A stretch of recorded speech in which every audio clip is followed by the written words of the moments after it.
সম্মানিত দর্শক শ্রোতা, আসসালামু আলাইকুম। ডিএসপি টিভির পক্ষ থেকে আমি আছি জাবেদুল ইসলাম। ডিএসপি টিভির পক্ষ থেকে দর্শক আপনাদেরকে জানাই স্বাগতম। দর্শক আমি আছি কক্সবাজার জেলা থানাধীন কুতুবদিয়া দরবার শরীফে। দর্শক, অলিকুলের সম্রাট গৌসে মুখতার হজরতুল আল্লামা শাহ আব্দুল মালিক শাহ আল কুতুবি রহমতুল্লাহ আলাই এর 25তম বার্ষিক ওরস মাহফিল উপলক্ষে লক্ষ লক্ষ ভক্ত আশেকান এসে জমায়েত হয়েছেন।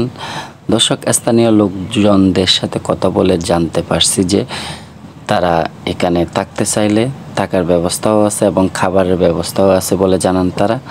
অনেক ভক্ত আশেকান চলে যাবেন এবং যারা এলাকার পাশাপাশি যারা আছেন কাছে বিশের কক্সবাজার, বোয়ালখালী, পটিয়া এবং কর্ণফুলী উপজেলার যারা আছে তারা এখানে অনেকেই থেকে যায় বলে জানান আমাদেরকে। কুতুবদিয়া মালিক শাহ আল কুতুবি কমিটির পক্ষ থেকে জিল্লুর রহমান আল কুতুবি জানান, আমার ভক্ত আশেকানরা যাতে কোনো সাম্পান পার হতে যাতে কোনো কষ্ট না পায় সেদিকে খেয়াল রাখতে বলেছেন কমিটির লোকদেরকে।